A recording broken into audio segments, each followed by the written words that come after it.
Come to Helmuth Ford, home of the lifetime powertrain warranty.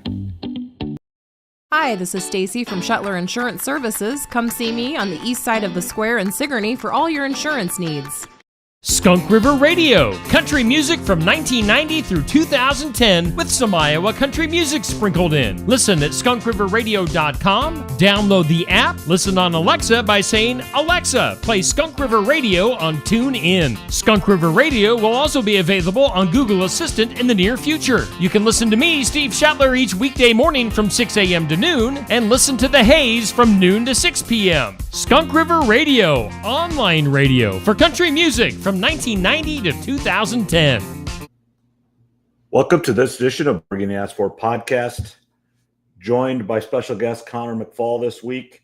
If you do pay attention to Steve Shetler Media, he was on a few weeks ago with Albia's baseball team on the Saturday morning sports program.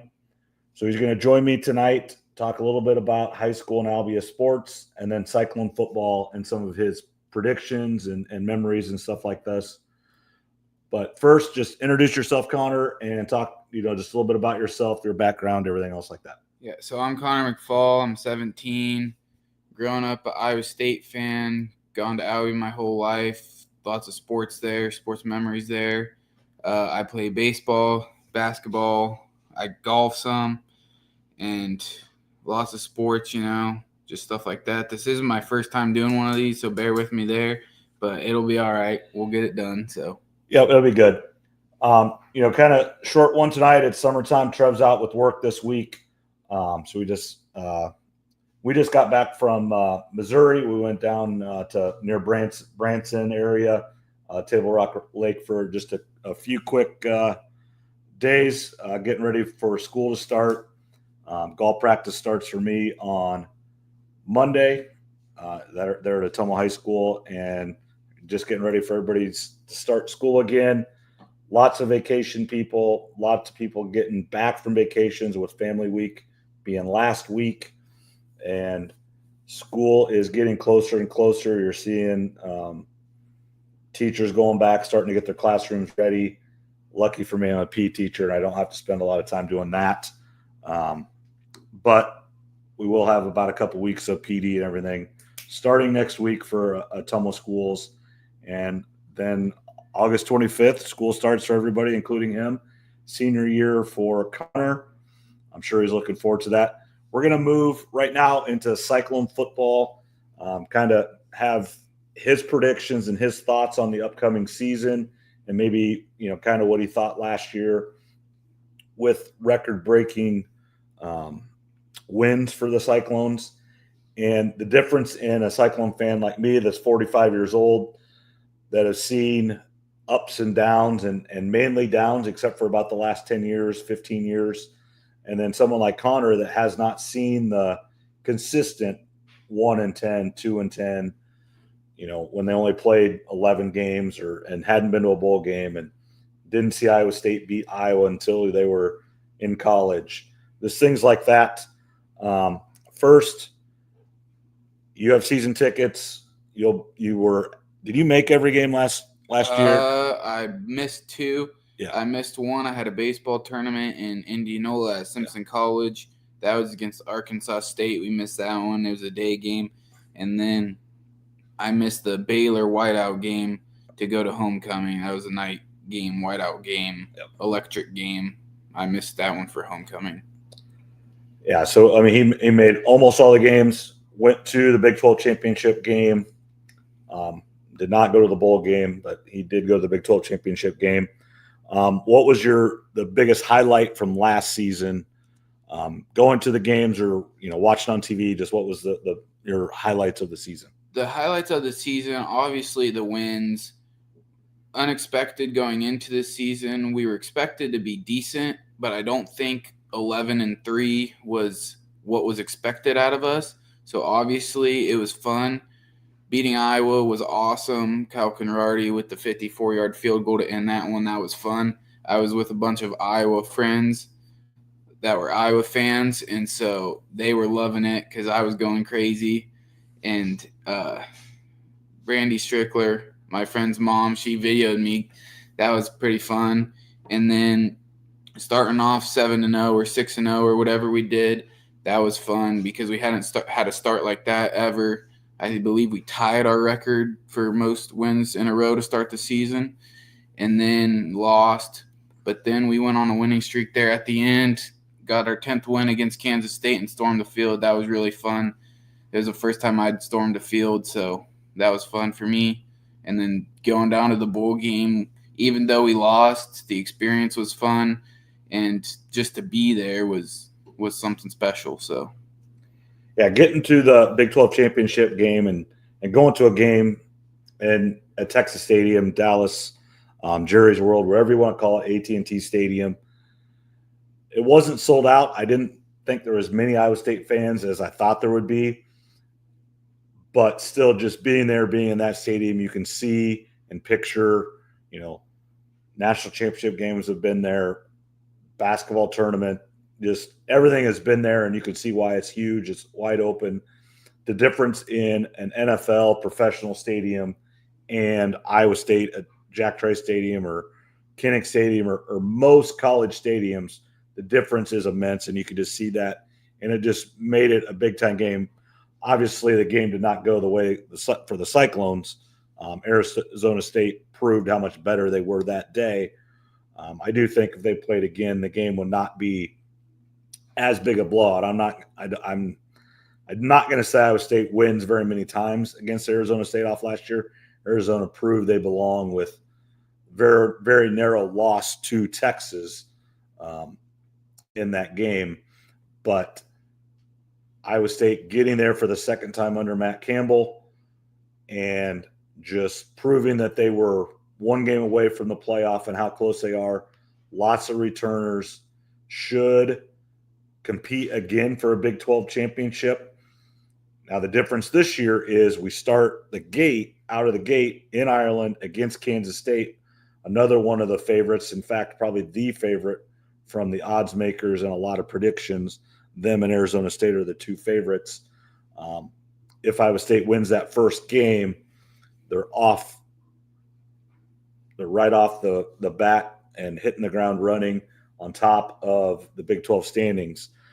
So games you're looking, kind of some predictions for this year, some, maybe the most, look forward to game, maybe overall, and then the one at home, the one you're going to get there.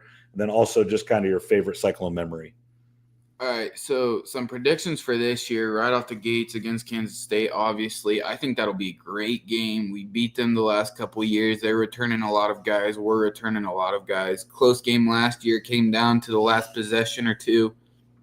I think that'll be a great game back and forth. I think it'll be a game of who prepared more. I think obviously they'll prepare well, we'll prepare well. But I think it's just whoever starts off and scores to start off hot, I think that'll be a big thing. I think you got to get up early on them or same thing with them, got to get up early. I think whoever gets on top first, it'll be a good game, obviously.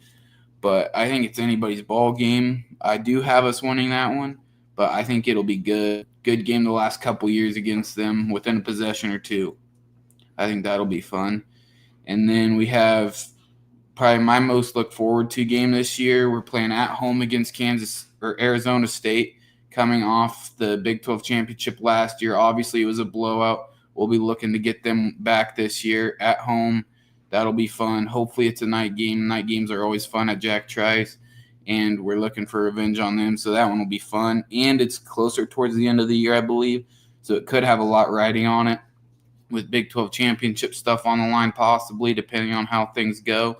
I think that's a real possibility for that one to be a big game, and that'll be fun. And then hopefully we can make the Big 12 championship again this year. Favorite memories? I've gone to quite a few football games in the past. When I was younger, we would ride up in the Cyclone ambulance. That was always fun. Lots of memories doing that. And then, obviously, the last couple years, I've been to some games. Obviously, storming the field was fun last year. That was a great memory. just lots of stuff like that. Been to lots of games, basketball games. This last year we went to the game against Kansas. That was fun. Beat them at home.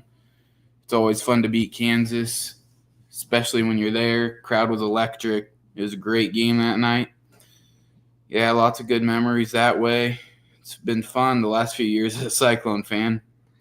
Yeah, and that's, just Iowa State, ever since Fred Hoiberg took over, except for the one last year with Steve Prohm, Cyclone basketball has been one of the best in the Big 12, NCAA tournament most years.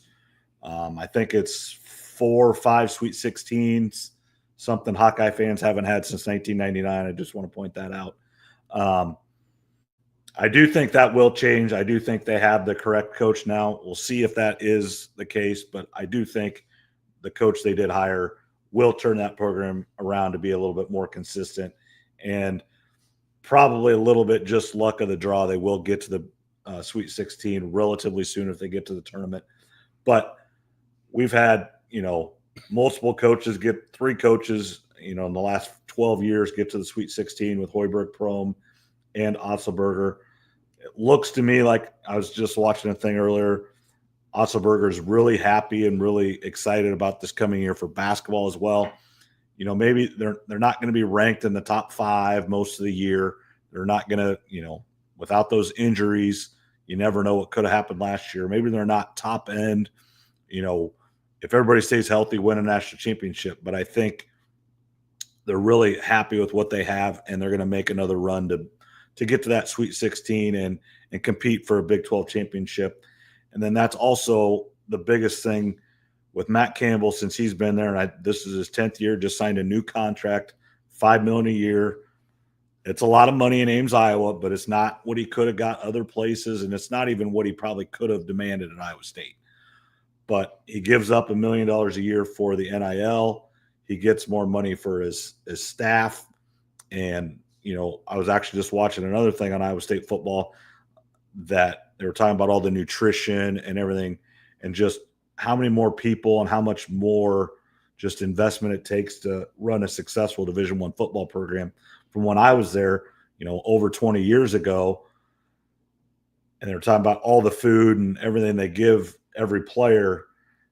They gave us a lot of food when I was there in 2000, 2001 as well. But just looking at what it is now, it's just the facilities are so much different. And Matt Campbell has a lot to do with that. He wants all of that stuff to be top notch, because that's the things that you can control. You can't control how much money the Big 12 is going to get. You can't control a whole lot what conference you're in. Don't kid yourself. If the Big 10 came calling to Iowa State's going to the Big 10 as soon as they wouldn't even have to finish the sentence, just like every other school would, or if the SEC calls. But as long as they're in the Big 12, they have to compete the best they can. And with Matt Campbell at the helm, Iowa State will compete every year, because the biggest thing is they're in every game. They're not getting blown out very rarely. Yes, the Big 12 championship was a blowout, but every given Saturday, you feel like they have a chance to win. And that hasn't always been the case for Iowa State football. And, in your lifetime, even, Gene Chizik and Paul Rhodes, and then, with Matt Campbell, and then going back to Dan McCarney, it's just a relay race. And many people have talked about that. McCarney started it, handed off to Chizik. Now, Chizik didn't stay very long, but his recruiting did enhance the program. And Paul Rhodes benefited from that for his first couple years getting to a bowl game, were with a lot of Gene Chizik's players, because at that time you couldn't turn over an entire program and everybody didn't leave when a coach left. That's just the difference in today than 20 years ago. Paul Rhodes had success, kind of fell at the end, and obviously was fired there at the end. And then Matt Campbell just has progressively got the program to being one of the best in the Big 12. And collectively, as a college football, people understand the job he's done. And everything I've heard out of Iowa State and national pundits, He was in the running for USC. He was in the running for Washington. He's in the running for Florida State, for Tennessee. Whether it gets any of those jobs or he said no or just didn't even try, I do think he's had some opportunities to leave and he's turned them down, or, they were very interested in them and they did decide to go another direction. But Matt Campbell being the Cyclone football coach, as long as he is there, Cyclone football is in great hands. Yeah, so I think ever since Campbell got there, obviously he's had opportunities to leave, even to the NFL. Like last year, they were advertising that he was up for the Chicago Bears spot. So he's had opportunities to go above the college level to professional. But him staying, I think a lot of him staying affects the players too. The culture there right now is great. He's got players wanting to stay. He's got players getting offered money to go elsewhere that are staying. Obviously you're going to have guys that transfer in this day and age. The transfer portal is just crazy anymore, but lots of money involved. Obviously Iowa State doesn't have the money that some of the powerhouse programs have, but just the culture under Campbell, he's got everybody wanting to stay and play for them.